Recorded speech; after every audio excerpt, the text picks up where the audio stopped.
Hi, everybody. Hi. First of all, thank you all for coming out on this windy night and joining us for tonight's play about Granny D and the discussion following on campaign finance reform.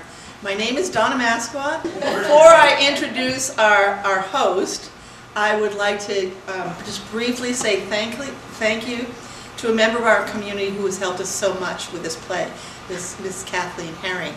She is hostessing our actors for over this weekend, and for the time that they spend at her house, they're thoroughly enjoying themselves in Dover. So, Kathleen, thank you.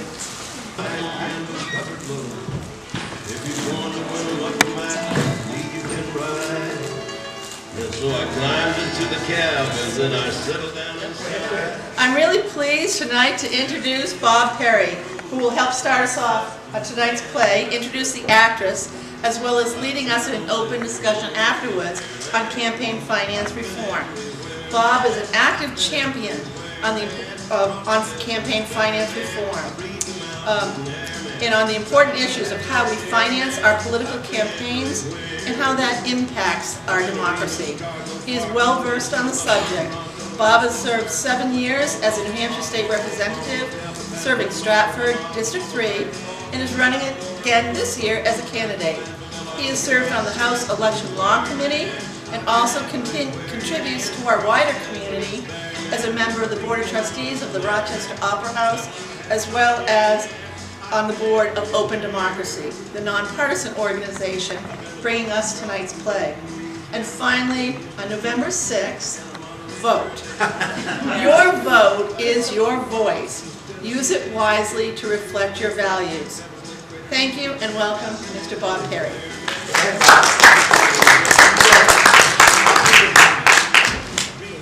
Thank you very much, everyone. Thanks for coming tonight. Rochester Opera House, I need to announce that November 2nd, you won't believe this, Engelbert Humperdinck is coming to the Rochester Opera House. He's like in his early 80s. He can still sing very well, I understand. So there we are. It's never too late, I guess. I've been an 8-year, coming up in January, I'll be an 8-year member of Open Democracy. And in fact, according to our bylaws, in January I'll get the boot from our 501c3. I'm also on the board of the 501c4, which is the action arm of Open Democracy. I'll just read a paragraph as a backdrop. Coalition for Open Democracy, this is at our website, is a nonpartisan 501c3 organization founded in 2009 by a group of campaign finance reform activists, including the legendary Doris Granny D. Haddock. Our mission is political equality for all through an open, accountable, trusted government free from the corruption of big money politics. As you all have become aware, there is a lot of money in our politics, and I think our common sense dictates that where there is money, there can easily be corruption found to some degree. And according to recent surveys, the public is well aware of the corruption, especially in Washington. Lots of lobbyists, lots of money swirling around, and lots of misplaced loyalties on account of it. I would just turn to that survey momentarily. And again, it's for purposes of brevity and clarity, I'll read a paragraph from a public policy polling that was done, I believe it was done this year, 2018.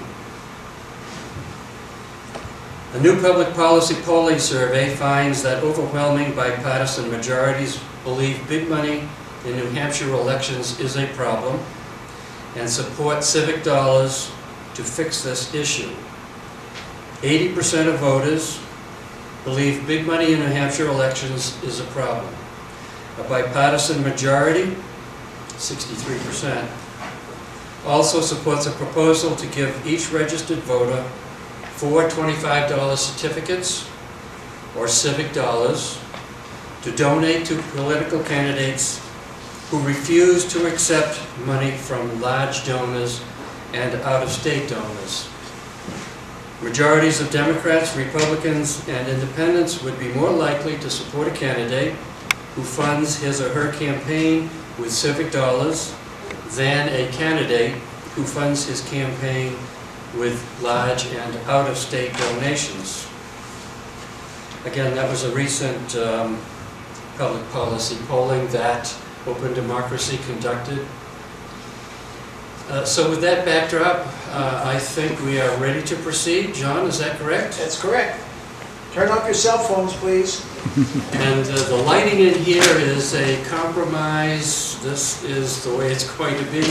But apparently there's enough clarity on the screen and enough lighting for the videographer that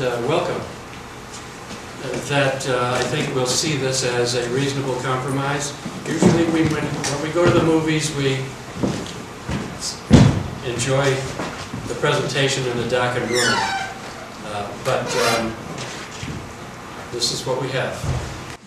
On December 31st, 1990, Paddock set out to walk across America from Santa Monica Beach to Washington, D.C., our nation's capital. She undertook this feat in order to draw attention to the need for national campaign finance reform, because she believed that money in politics had betrayed our representative democracy. The rich have every right to buy more cars, more homes, more clothes, more vacations, and more gizmos than anyone else. They do not have the right to buy more democracy. That was the source of her intense, disciplined outrage. Not only did she walk with blistered feet and bruised muscles, she did so in some of the harshest environments in our land. She walked through 105-degree deserts with a steel back brace. She cross-country skied through blinding blizzards despite arthritic feet, emphysema, a bad back, and hearing aids that went on the fritz. In her 3,200-mile trek through the heart of America, she met thousands of people who felt disconnected from their own government and who added their voices to hers. On her journey, Doris kept a diary. 2 hours she wrote every night, long after much younger walking companions had fallen into exhausted sleep. She tracked the progress of her walk, recalled events in her life, the people she met along the way, and the insights they had given her. Many times she walked alone, and often she had companionship and encouragement from others. But it is important to note that she was willing to do it alone, and she started out to do it alone. As much as any soldier on the battlefield, she was willing to give her life for her country's highest ideals.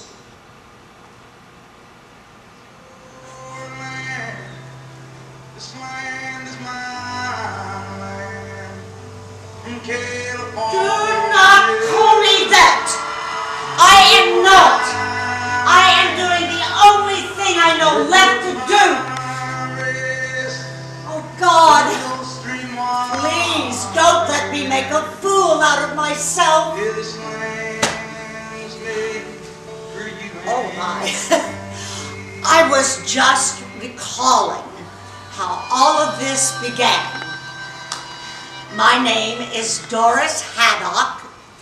I live outside the little village of Dublin, New Hampshire, and I belong to a study group, the Tuesday Morning Academy. 19 of us, mostly retired, had studied in great detail the financing of political campaigns. We were quite concerned. Can there really be a representative democracy under today's conditions? Well, I don't think so. But then the McCain-Feingold Campaign Finance Reform Bill came up for vote in the Senate, and the Senate failed to pass it. Girls, I am terribly distressed about what is happening to our government. It seems like the rich have taken it over. You can't get elected unless you have millions and millions of dollars. Our wonderful leader said, "Well, Doris, what are you going to do about it?" "Me? For heaven's sake, what can I do about it?" "Well, what can you do?" So, at the next meeting, I had a plan ready. "Girls, we may be a little long in the tooth, but we can be mighty. The 19 of us, plus friends and family in every state, we can get petitions up demanding campaign finance reform. Are you game?" Yes! And we did it. In every state, women, sorry men, but it was women, sent tens of thousands of petitions to their senators demanding campaign finance reform. Well, what we got back in New Hampshire was a form letter from one of our senators. The other senator didn't bother to respond. I contacted him. "Senator, this is Doris Haddock." "Haddock, like the fish. The Tuesday morning people have sent you thousands of petitions demanding campaign finance reform, and we have not heard one single..." Oh, we'll send you fresh copies." No response. I am an old Yankee, accustomed to calling up a congressman and getting things moving. But we had worked for 2 years. What was left? Well, one day my son, Jim, was driving me about, and I saw an old man trudging up the highway with a little knapsack. Oh, Jim, do you remember Peace Pilgrim? Jim, I know what I'm going to do. I'm going to walk all the way across America to call attention to the need for campaign finance reform. Talk to people along the way about how our democracy is being bought out from under us. And I will round up some votes for reform in Congress. Poor Jim nearly drove off the road. Oh, boy. But he thought about it, and in a few days, he presented me with a list of tasks. They were monumental tasks, but he said that if I would do those things, he would support my project. I walked 10 miles every single day with 25 pounds of canned beans in my knapsack. I practiced sleeping on the ground without whining about it, Ma. Mapped out my cross-country trek with the help of AAA and 2 geologists, and mailed 1,000 letters of introduction. But that winter, my son Jim made airline arrangements for Los Angeles. And the day after Christmas, we flew there, and I began my work signature gathering on Santa Monica Beach. Then Ken Heckler, that's West Virginia's octogenarian Secretary of State. He heard of my plans and wanted to support the walk. So on January 1st, 1999, we started the trek together right behind the Rose Bowl parade. They wouldn't let us be in it, but we followed, and when the parade turned, we just kept on walking out toward the desert with a little old van following. And I became known as Granny D. Oh, it was not easy, but it was grand.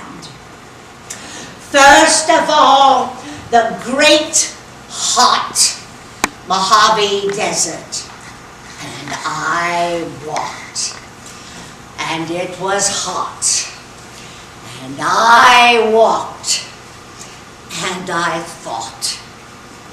Many times I thought of my dear husband who died after a long, difficult illness, 62 years, and I walked. Arizona, oh, hot in the daytime and freezing at night, and the wind blew and blew. It blew off my hat and into my lungs, and I couldn't breathe. A side trip to a hospital near Salome. Pneumonia? And you think I will die? Dear, I would rather die than sit at home in my rocking chair, wondering why I didn't try. I left and I walked the Sonoran Desert, and then Phoenix, Arizona, to try to meet with Senator Kyle. I understand he's still around. Well, he was the first senator on my trek who was against campaign finance reform. I gave a short talk outside his office, but he refused to meet with me publicly, which did not sit too well with assembled supporters. The lady has walked 400 miles. Can't he take a few steps to greet her in public?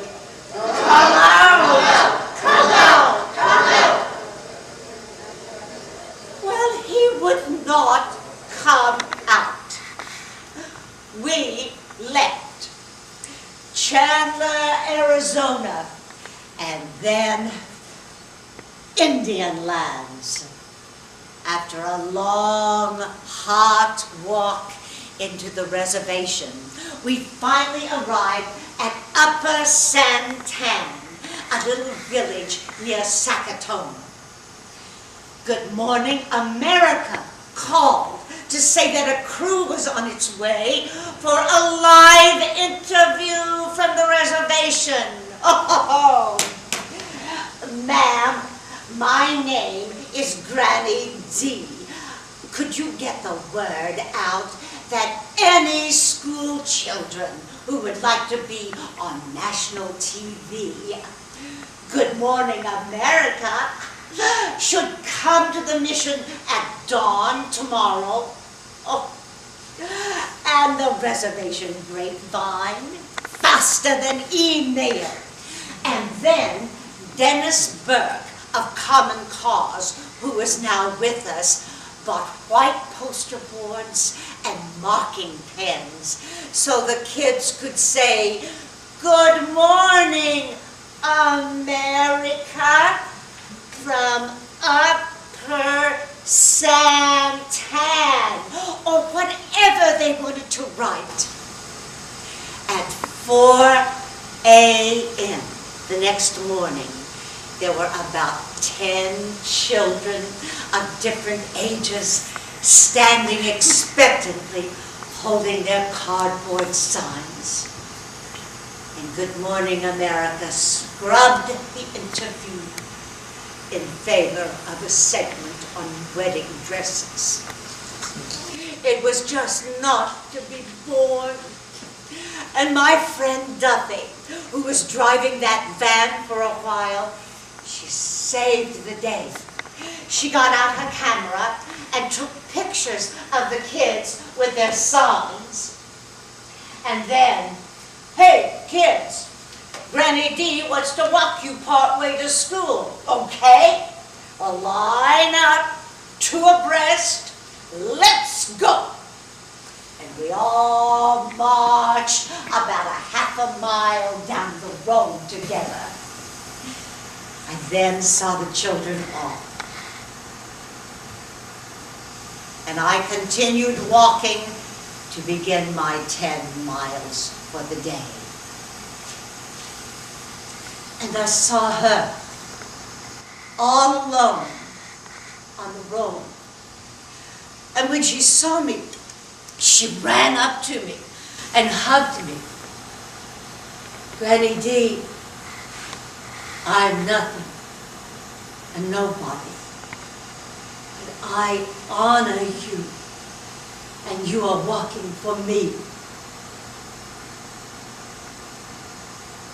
The Indian people I have met are like people everywhere.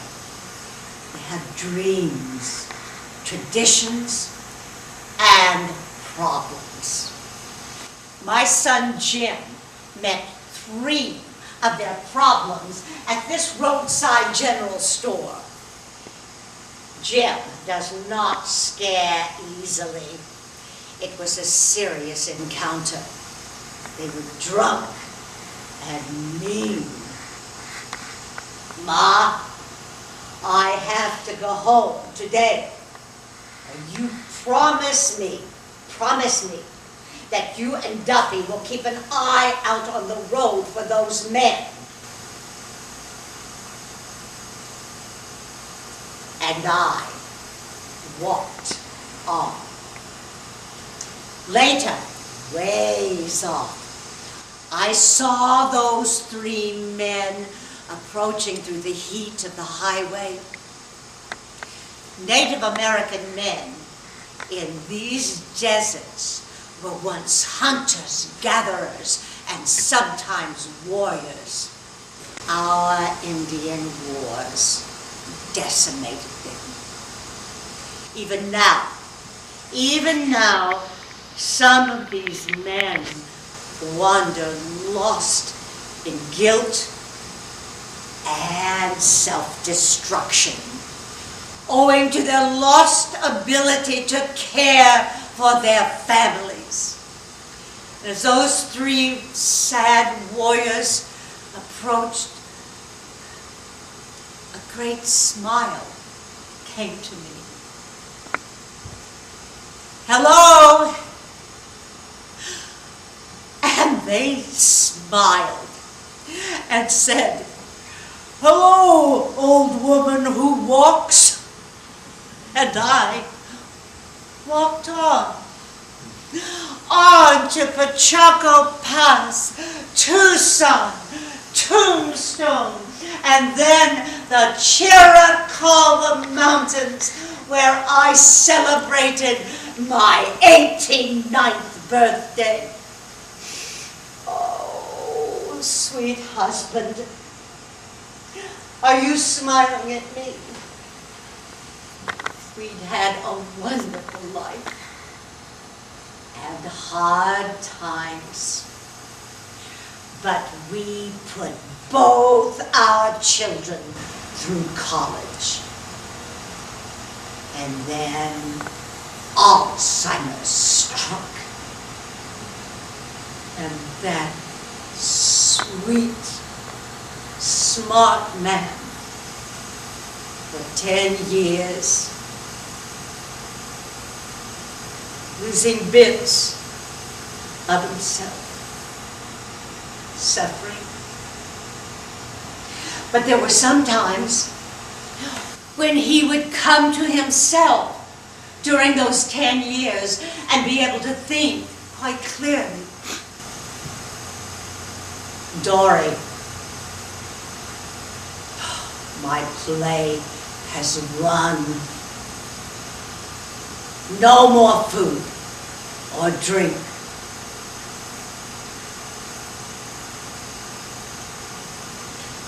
When he took his last breath, my life stopped too. It stopped for a long time. And I walked on. Walked. And I walked. And I walked. And finally, New Mexico. And I walked. And I talked. And I gave a very good speech in that state. And finally, I crossed the Pecos River and walked into big and wild and wonderful Texas. I want you to look carefully because I saw many interesting things. On a road to Fort Worth, there was a fence strung with very large, anyone want to make a guess? Close.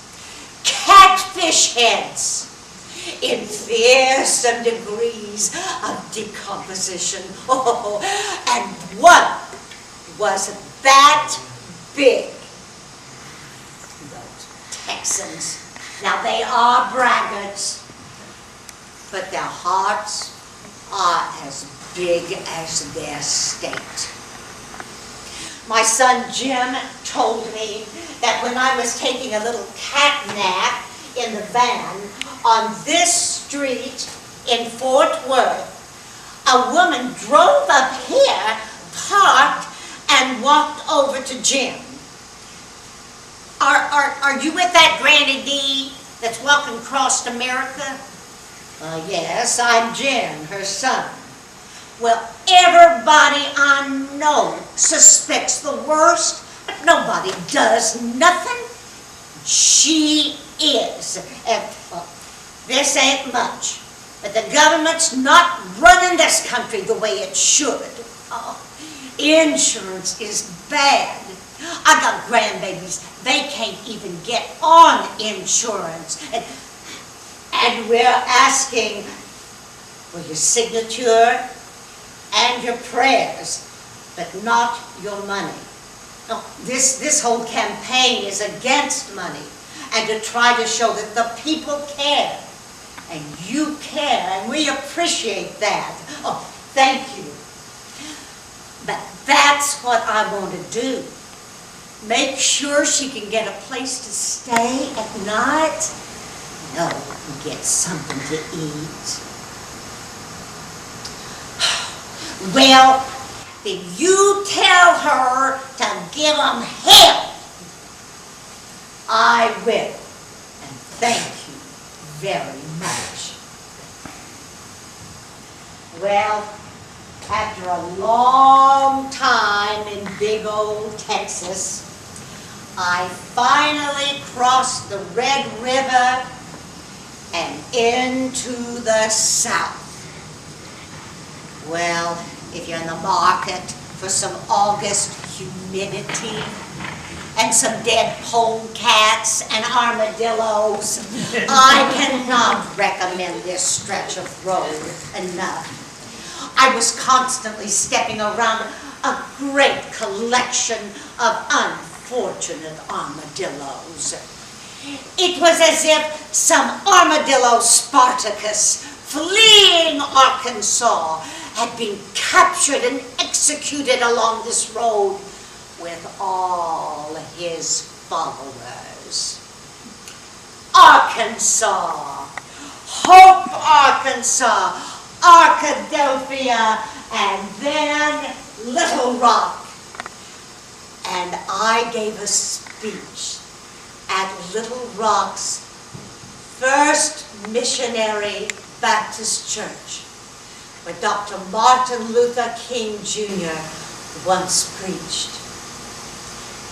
Now, they were suspicious, but in the end, they were up on their feet, cheering. On to Tennessee, and we were hiking through rolling hills and rainy green pastures set off by rail fences. Horses clopped over to see what was going on as we walked by. At one little farm, a dog, not quite that big, but a dog and a goat, obviously old friends, they came out together to take a look at us. They were joined a few minutes later by a pig. I had the feeling their spider friend was back in the barn spelling out something. But on toward Memphis. And at this point, the famous African-American writer-activist Dick Gregory walked with me. Mr. Gregory, is there a chance of joining the campaign finance reform movement with civil rights?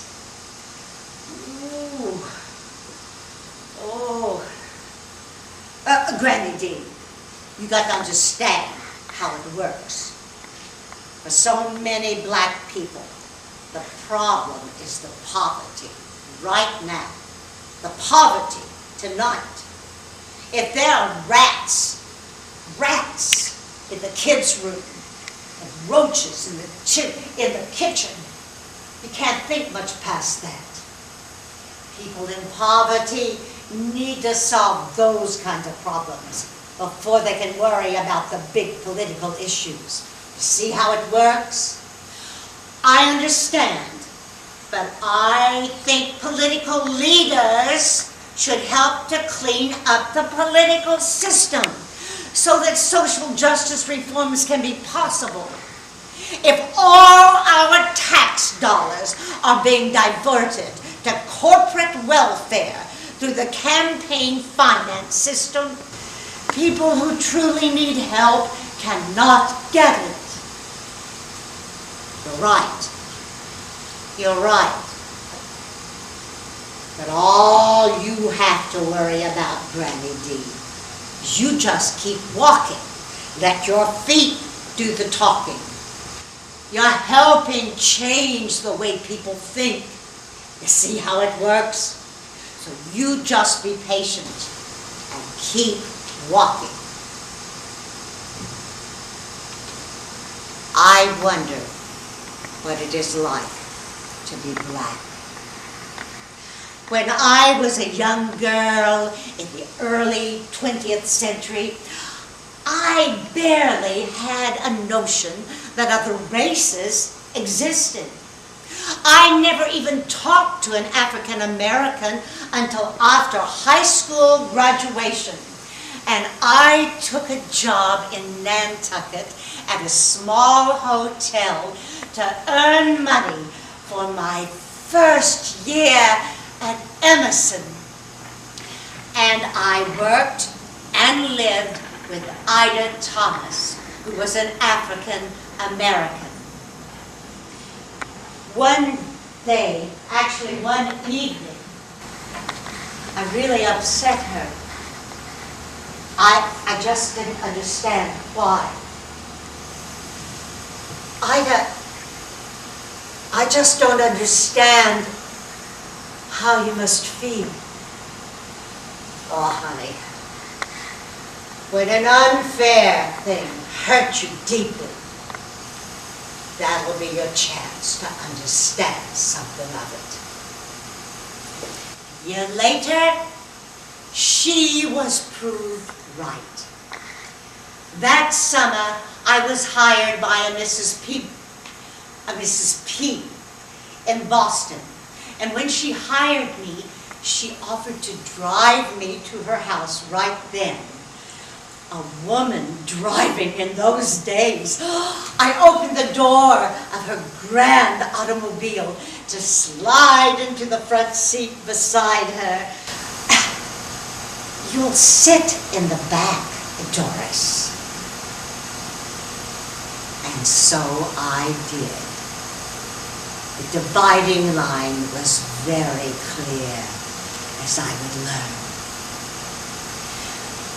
Example, one Saturday, I was changing the sheets on Mrs. P's twin beds when my foot caught the lamp cord.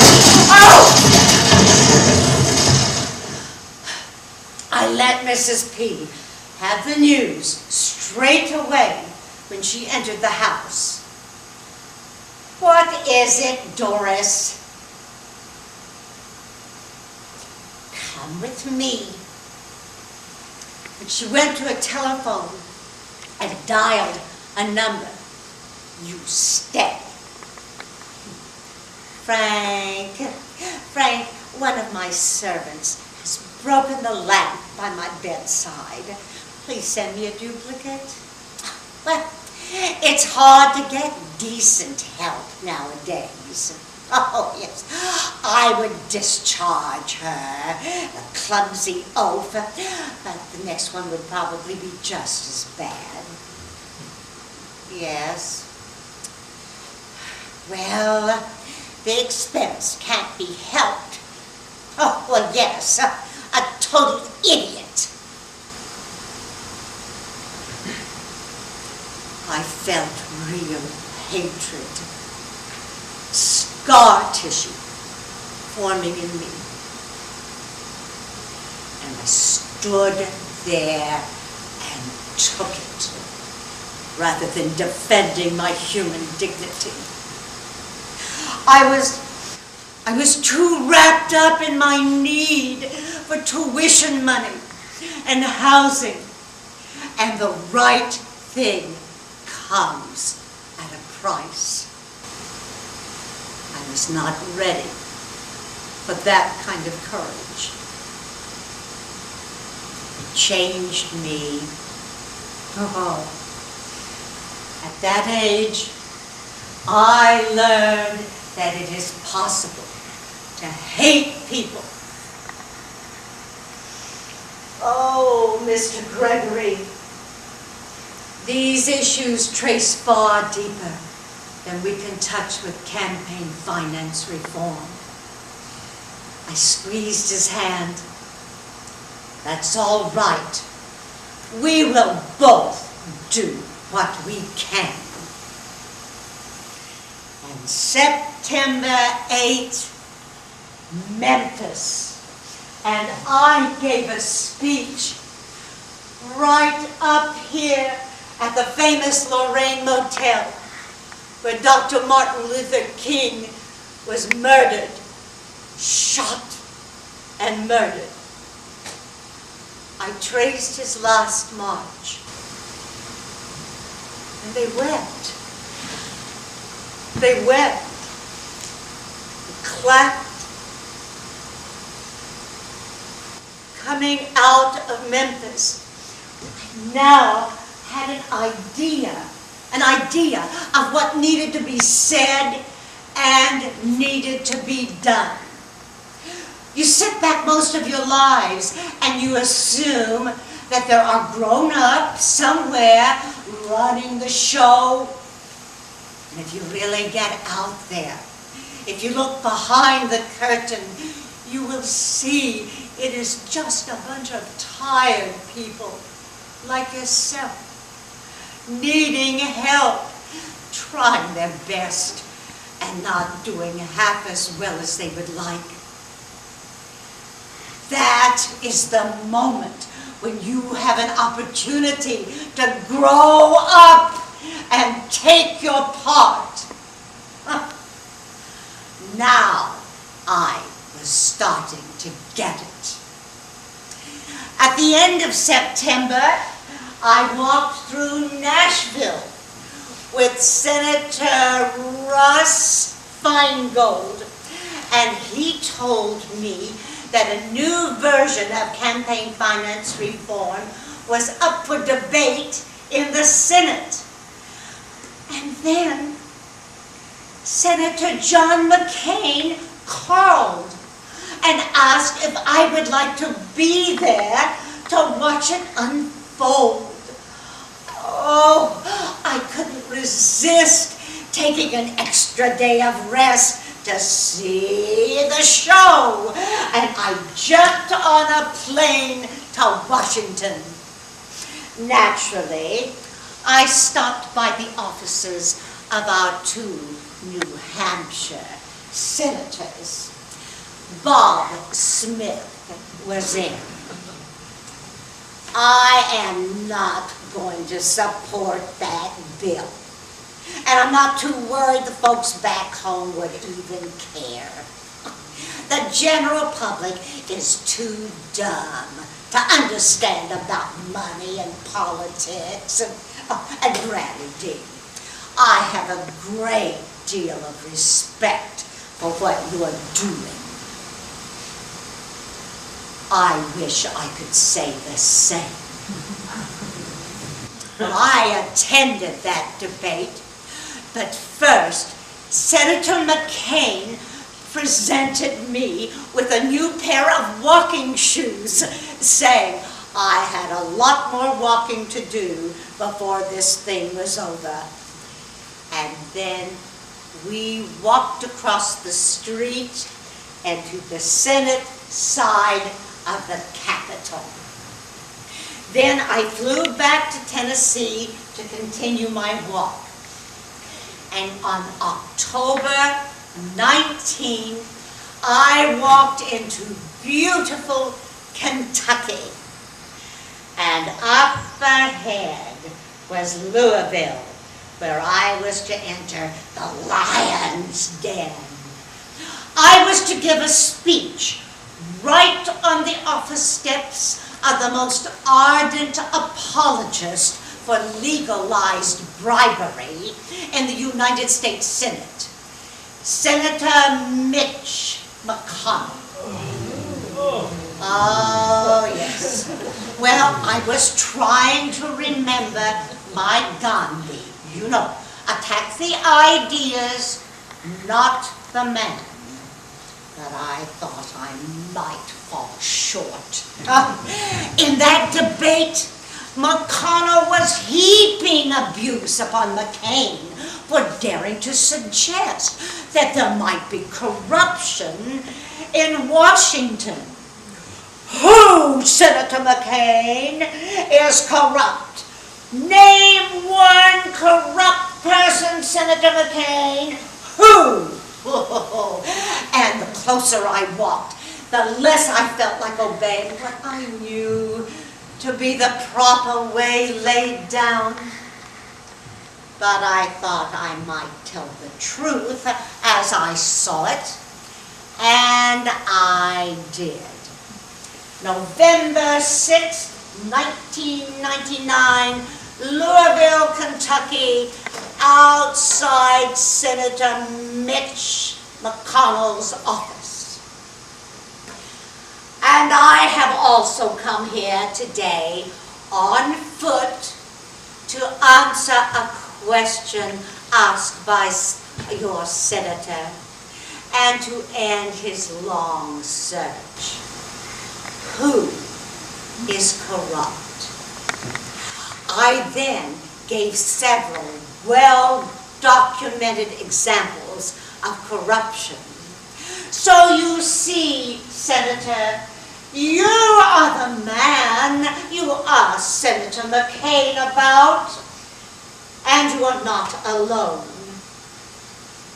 People, the Senate and the House are full of some of the best minds and most caring hearts in America. And they are being ethically destroyed by the financial demands of campaigning in the modern age. Senator McConnell would not have liked to see. How people honked and gave me the thumbs up for days after my entire speech was printed in the Louisville paper. And I walked on, sometimes by schools where children shouted, "Granny D, Granny D," and clapped. And in one school, a little girl ran up to me and gave me a lion. 'Cause you're a brave as a lion. And I walked on, finally crossing the Ohio River into Ohio, and Chillicothe, Ohio. A thought. Access. Access is the soul of politics. And that is why it never should be sold for cash. Oh, you see this bridge? On December 18, my old walking buddy, Ken Heckler, whom I had hurt dreadfully on the reservation, well, he and 74 other people were waiting to walk me across this bridge and welcome me into West Virginia. And then the hills, the dreaded hills. I had worried about them from the beginning, and I was right to do so. One foot in front of the other, Doris. And I climbed and walked, climbed and walked. And on December 21st, I saw the biggest and brightest moon in 133 years, according to, 20 degrees cold. We took a Christmas break to get warm. For some days after that, I walked alone up long, steep, icy hills. The margins of the road were caked in oily ice, so every step had to be deliberately calculated. It was steep hill after steep hill. It is possible these hills will be too much for me. I never would have told my friend, Ken Heckler, but while I was climbing these hills, the coal company's plans to flatten West Virginia had a certain appeal. I kept walking. And I walked, and I climbed. Oh, God, the cold. I have known snow all my life, but wet cold is not good for arthritis or for emphysema. I might just refuse to put my foot forward. I might just stand here until somebody gives me a ride home.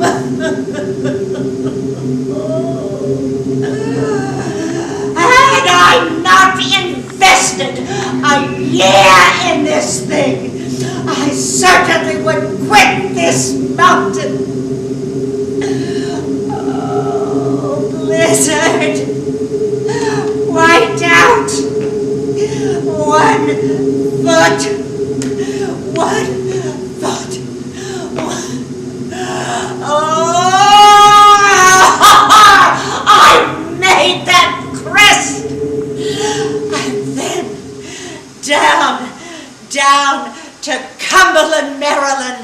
And guess what? I celebrated my 90th birthday. And a large crowd escorted me through the town, waving flags and singing, "This land is your land. This land belongs to you and me."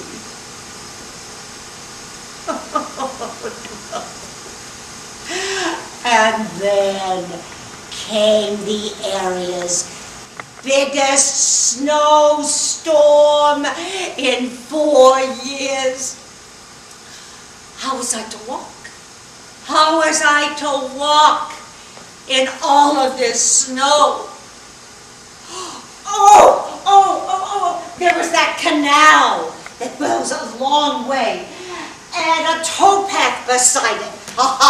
And being an old Yankee, I cross-country skied 184 miles on that towpath until I reached that famous D.C. neighborhood of Georgetown.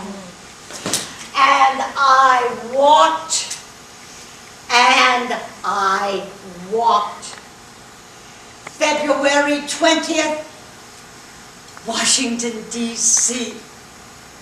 And a bagpiper led me through the streets and up to the Capitol.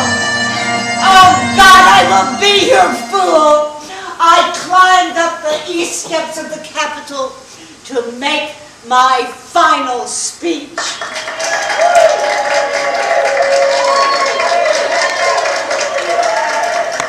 Thank you.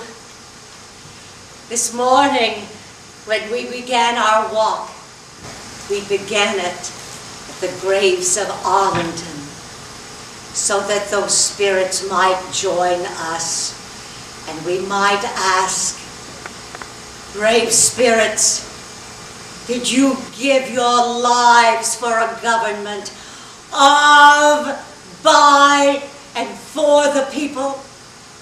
Or did you give your lives for a government where anything and everything is done for a price? I will not call such a thing a treason. Blood runs through our flag, and our history might use such a word. Shame on you, senators and congressmen, who have turned this headquarters of a great and self-governing people into a bawdy house.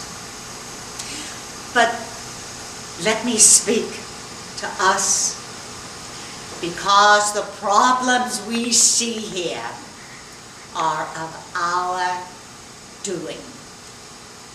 It is not enough to elect someone and send them off.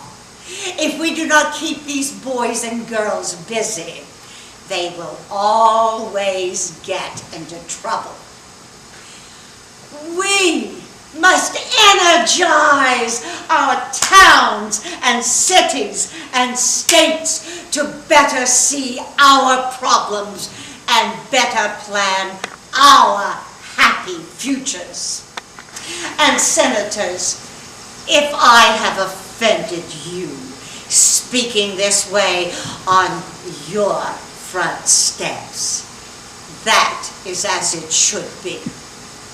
You have offended America and dishonored the best things it stands for.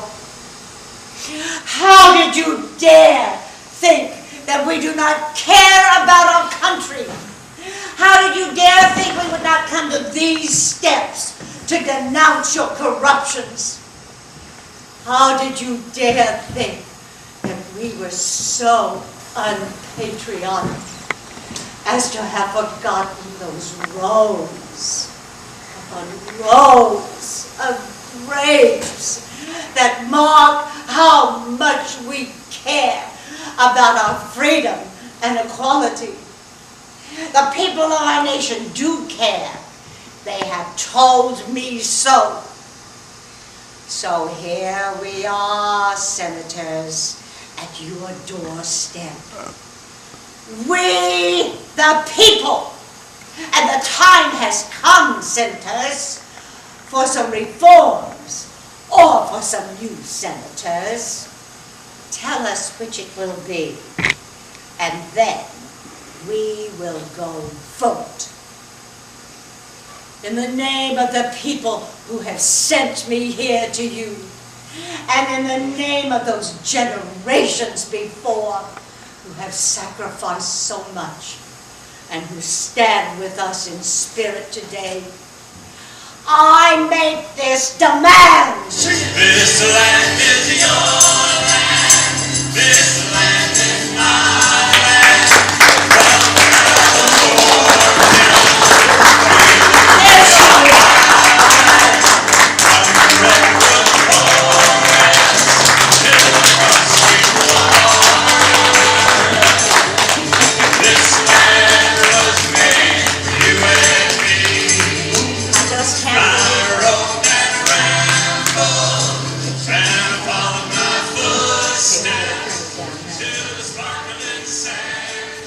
Turn the stage over to a man who knows what he's talking about.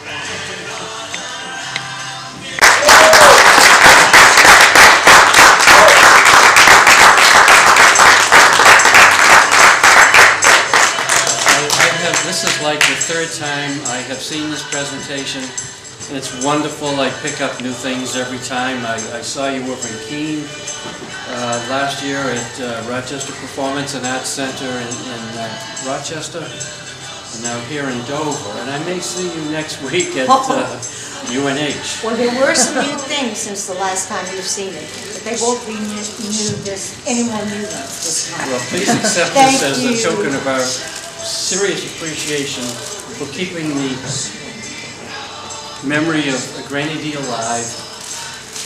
John, thank you as well. Thank you.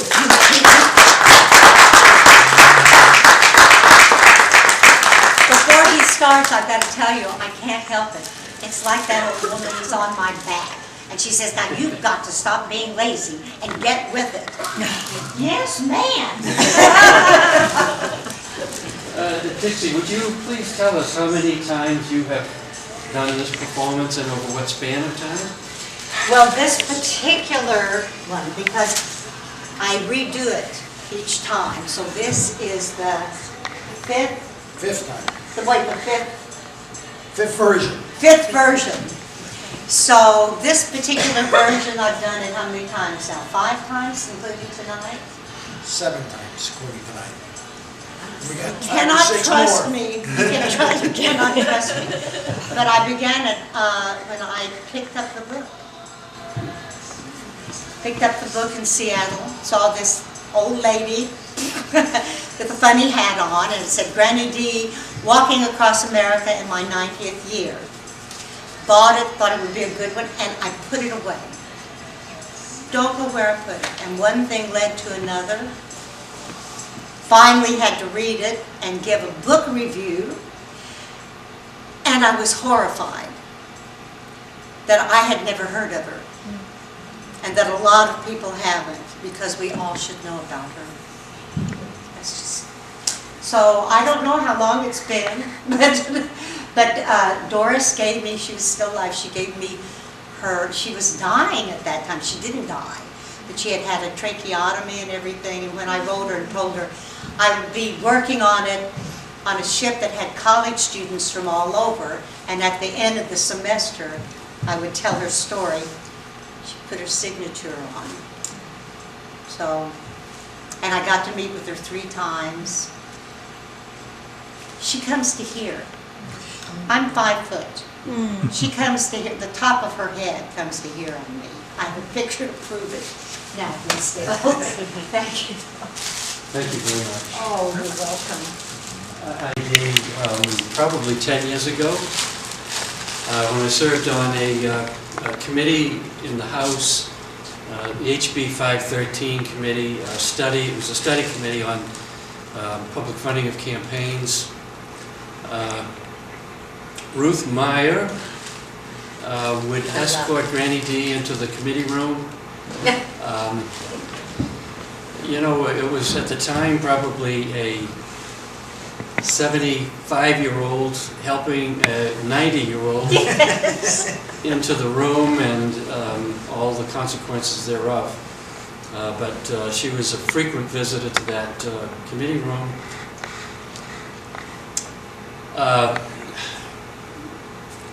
Citizens United, the Citizens United decision passed on January 21 of 2010.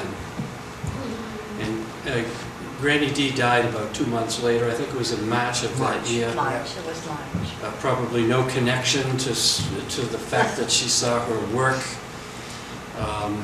disappeared before her. But here we are, and we continue. Are there any questions?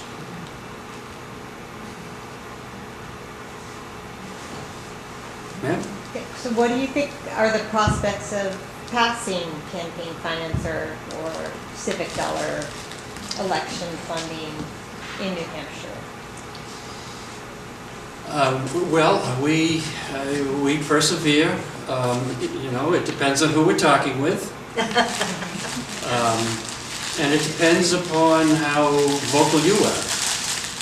All big change comes from the bottom. It does. Women didn't have the right to vote until they persisted. Many changes have come about through grassroots action. We saw what happened in the 60s. For those of us who grew up in the 60s, it was beyond exciting. It was tumultuous, but a lot of things came of it as a result of citizen participation. So we're hopeful. We do have a bipartisan block of 99 legislators who are with us on the issue. We need another 324, 325, including a governor, to get it passed. But we are following, the Civic Dollars bill is mimicking a bill from Seattle, Washington, which has been very successful.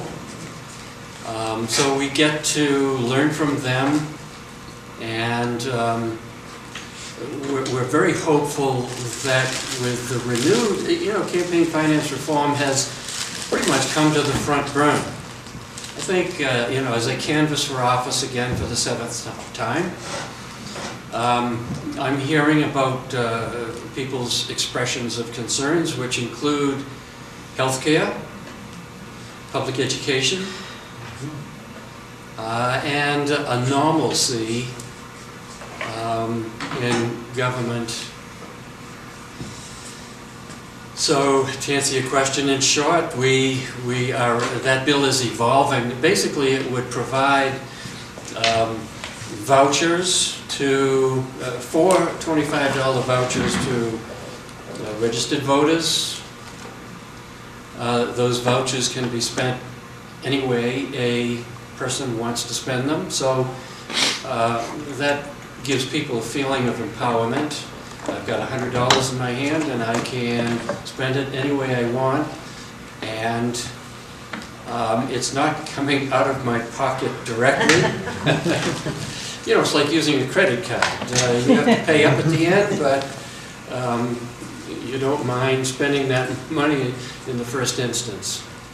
Obviously, it has to be funded from a variety of sources or a single source. It depends upon how committed we are to funding it. Any other questions?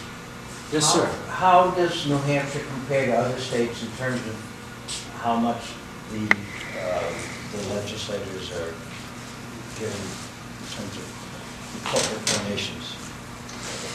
I'm not aware of a comparison as such, but the money is all around. It comes from a infamously well, I won't say single source, but a huge source of money comes from a single family. Yes. Yeah, the Yes. Koch brothers and their subsidiaries, the Right. network that they have currently, and which began in earnest, I would say, in the 80s.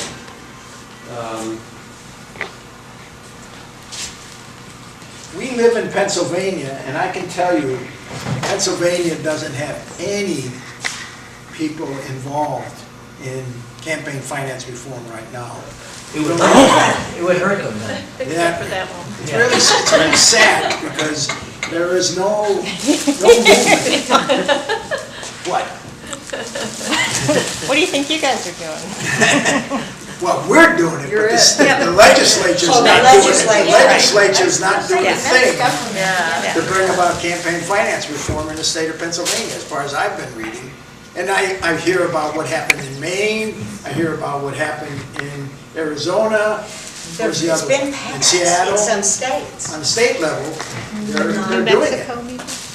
So You guys gotta do it because you are a shining star. You're the first ones to vote, everything. You know? Oh, yes. yeah, just to give you a little bit more background, the states of Maine actually have had clean elections, so-called clean elections, a matching grant system of public funding of campaigns, since 1996. Yeah, way ahead of us. Yeah. And the state of Connecticut has a public funding of campaigns program as well.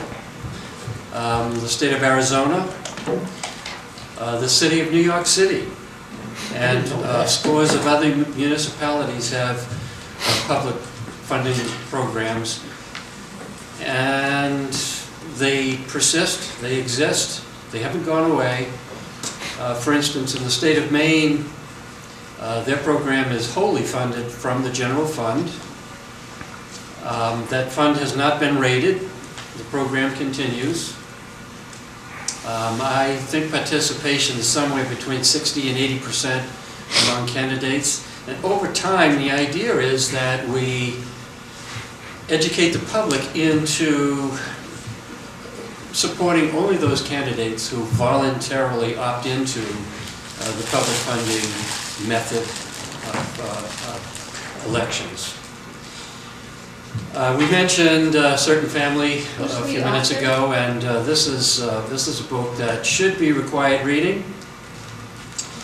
It's entitled obviously Dark Money, but it's a dark book to read as well when you understand what's going on largely under the radar. Lots of wealthy people want to create an America in their own image.